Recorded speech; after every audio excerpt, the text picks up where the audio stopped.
Okay, let's have a talk. When you were growing up, sitting cross-legged on the carpet, controller cord stretched halfway across the living room, what kind of gamer were you?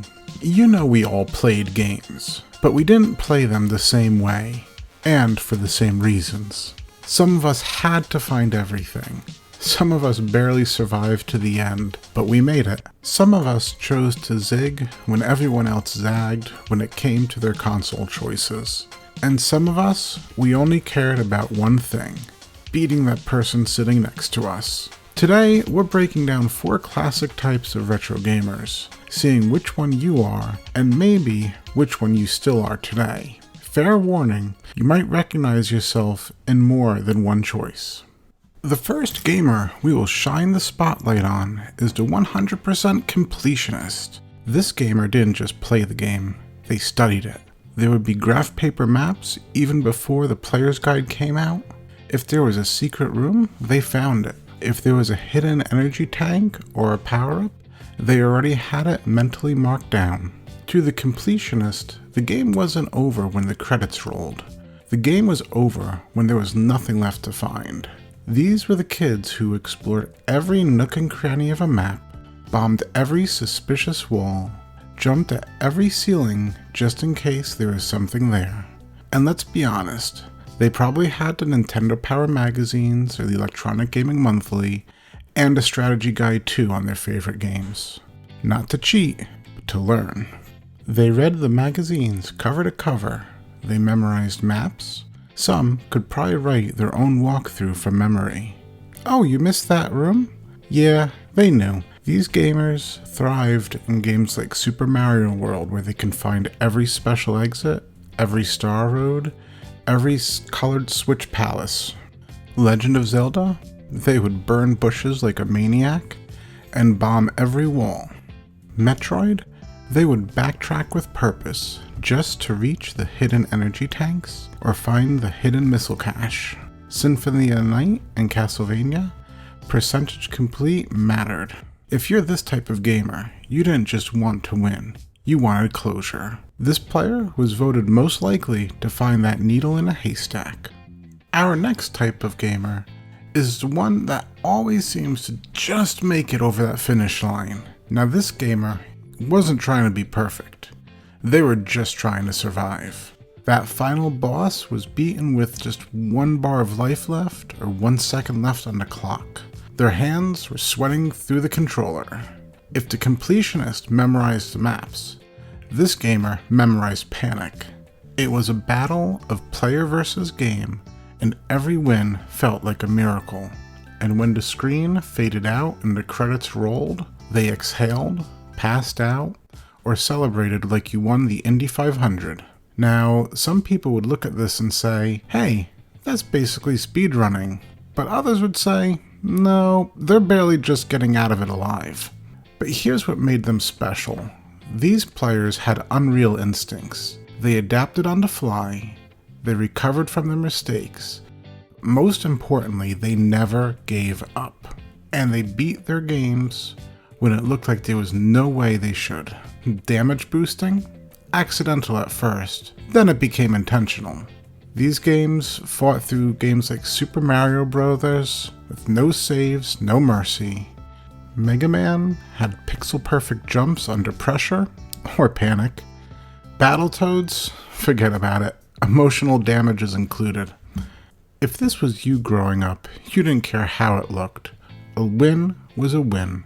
These gamers were voted most likely to win a speedrunning tournament. Our next gamer was a bit different. They were the ones who always seemed a little out there. They always thought different. While everybody else had a NES, a Super Nintendo, a Genesis, this kid shows up with, yeah, I've got the Sega Master System, or Super Nintendo or Genesis? Nah, I got a TurboGrafx 16. And don't even get them started on the Dreamcast. They knew it should have won the console war, and they still believe it. These gamers went where others didn't, not because it was popular, but because it was interesting.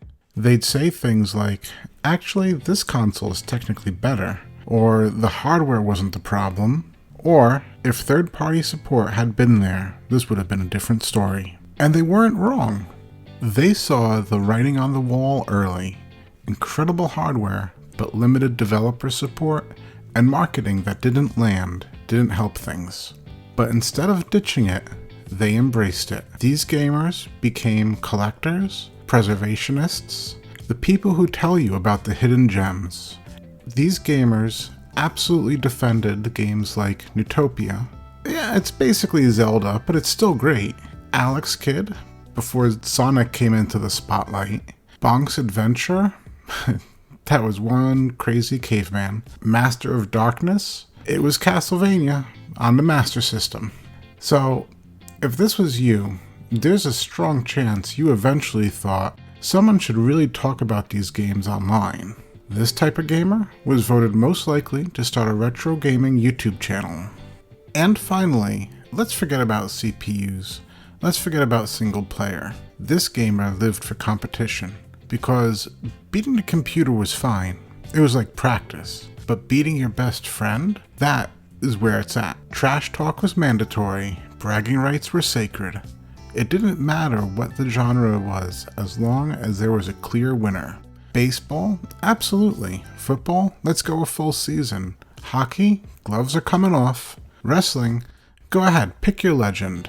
And you knew that they had a favorite team, a favorite character. And then there's that one kid that spammed the same move relentlessly. I hated that kid. No excuses, winner stays. Are you sure you want to play again? These gamers played games like Bases Loaded, Arcade Baseball Perfection, John Madden Football, playbooks etched into memory, NHL 94, still undefeated by the way, WrestleMania, Hulkamania is running wild. And let's be real, somewhere down the line, this gamer absolutely started or joined Fantasy Football League. This gamer is voted most likely to still be competitive 30 years later. So, which one were you? Were you the completionist, methodically uncovering every secret? Or the finish line survivor, winning by a pixel and a prayer? Or were you the underdog collector, championing consoles everyone else overlooked? Or were you the competition champion, living for couchside rivalries and bragging rights? Let me tell you something, most of us weren't just one, we were a mix. A completionist on Saturday, competitive with friends after school, underdog forever, viva la TurboGrafx. Now, I know I probably missed some, and if I did, let me know in the comments down below. If you enjoyed this dive into retro nostalgia, hit that like and subscribe, because we've got a lot more classic gaming memories to relive together. As always, keep your cartridges clean, your controllers working, and your nostalgia strong.